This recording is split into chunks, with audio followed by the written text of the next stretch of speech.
येशू ख्रिस्तात माझे प्रिय बंधू भगिनींनो,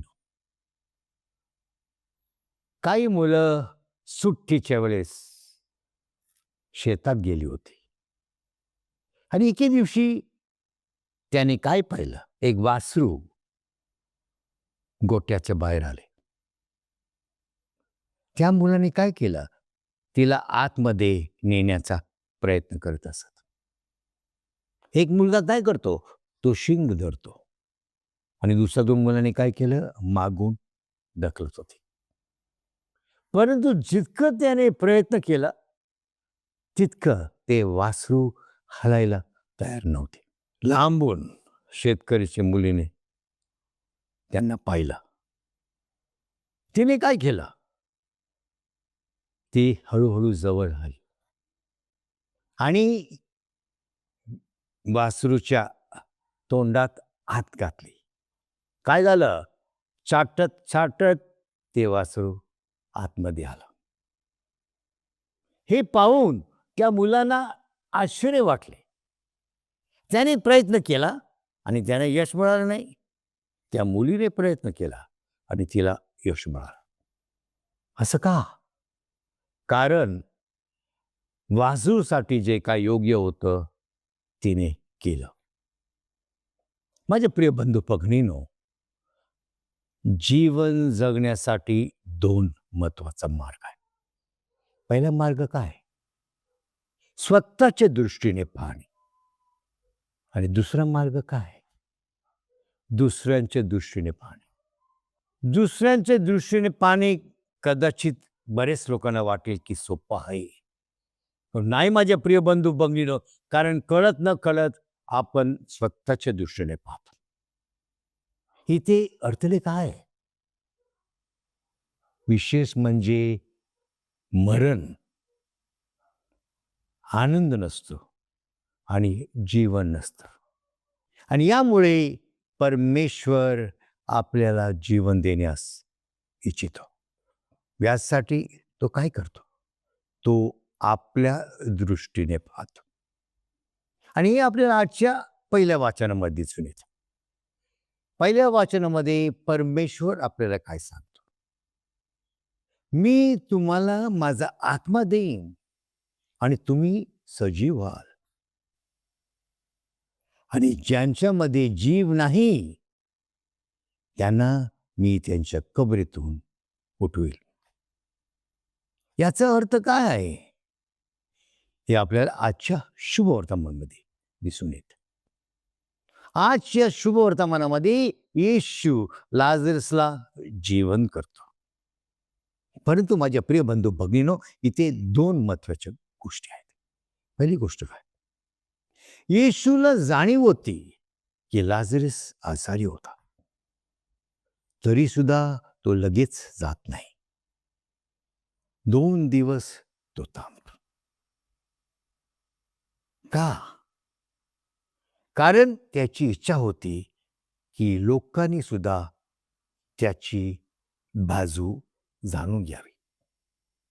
आणि त्याची बाजू काय होती, जर लाजरस मेला नसता तर त्यांना त्याचं प्रेम पाहण्यास संधी मिळाली नसते. आणि हेच नव्हे, त्यांना हे सुद्धा कळलं नसतं की पिता आणि तो एकच आहे. आणि दुसरी गोष्ट काय, हे दाखवण्यासाठी की तो पुनरुत्थान आणि जीवन आहे, आणि याच्यावर विश्वास ठेवणे. माझे प्रिय बंधू भगिनींनो, त्याची बाजू जाणून घेणे गरजेचं आहे. तो आपली बाजू जाणून घेतो, तो रडतो आणि लाजरसला जीवन करतो. थोडक्यात सांगायचं आहे, जे अपूर्ण आहे तो पूर्ण करतो. माझ्या प्रिय बंधू भगिनींनो, आपल्या जीवनामध्ये काय आहे जे येशू पूर्ण करू शकतो. कदाचित काही लोकांना वाटेल की माझ्या जीवनामध्ये एक मोठे पाप आहे आणि याबद्दल कोणाला माहीत नाही. कबूल करणे मला लाज वाटते, मी स्वतःला क्षमा करू शकत नाही, आणि कधी कधी मला असं वाटतं की आत्महत्या करावी. यावेळी येशू आपलं काय म्हणतो? मी पुनरुत्थान आणि जीवन आहे. जो माझ्यावर विश्वास ठेवतो तो कधीही मरणार नाही. त्याला सार्वकालिक जीवन मिळेल. कदाचित काही लोकांना असं वाटेल की मला एक गंभीर आजार आहे आणि या आजारामुळे काय करावं मला सुचत नाही. मला जीवन जगायचं आहे पण मला वैताग आलेला आहे. या लोकांना येशू काय म्हणतो? जे त्याने आपल्या शिष्यांना सांगितलं जेव्हा लाजरस आजारी होता. हा आजार मरणामध्ये संपणार नाही. हा आजार देवाच्या पुत्राचा गौरवासाठी आहे. कदाचित काही लोकांना वाटेल की मला एक एक भयंकर व्यसन आहे आणि या व्यसनापासून सुटका मिळणे फार कठीण आहे. मी प्रयत्न केलेला आहे परंतु मला यश मिळत नाही. मला मरण्याची इच्छा आहे परंतु माझे जीवन फार वाईट आहे. काय करावा मला समजत नाही. माझे प्रिय बंधू भगिनीनो, पॉल कॉर्डियल त्यांनी काय म्हटलेलं आहे की येशू या जगात आला संकट काढण्यासाठी नाही, परंतु याच्याद्वारे आपल्यामध्ये उपस्थित असणे. यापेक्षा मोठा चमत्कार आहे का माझे प्रिय बंधू? नाही. परंतु यावर आपल्याला विश्वास आहे का? जर विश्वास असेल तर आपण काय करतो? आपण येशूच्या जीवनामध्ये प्रवेश करतो आणि त्या गोष्टीप्रमाणे येशू त्याचा हात आपल्यावर घालतो आणि आपल्या बरोबर चालतो. हाच संदेश संत पौल आपल्याला दुसऱ्या वाचनामध्ये देत आहे. आपल्याला आत्मा देवाचा आत्म्या प्राप्त झालेला आहे बाप्तिस्माद्वारे.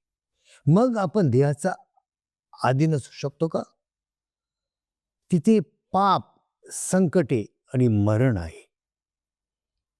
परंतु आत्म्याद्वारे आपल्याला पुनरुत्थानाचे दान प्राप्त झालेलं आहे. हे दान येशूने आपल्यासाठी प्राप्त करून दिलेलं आहे. हे दान प्रत्येकानं प्राप्त व्हावं म्हणून आपण प्रार्थना करूया.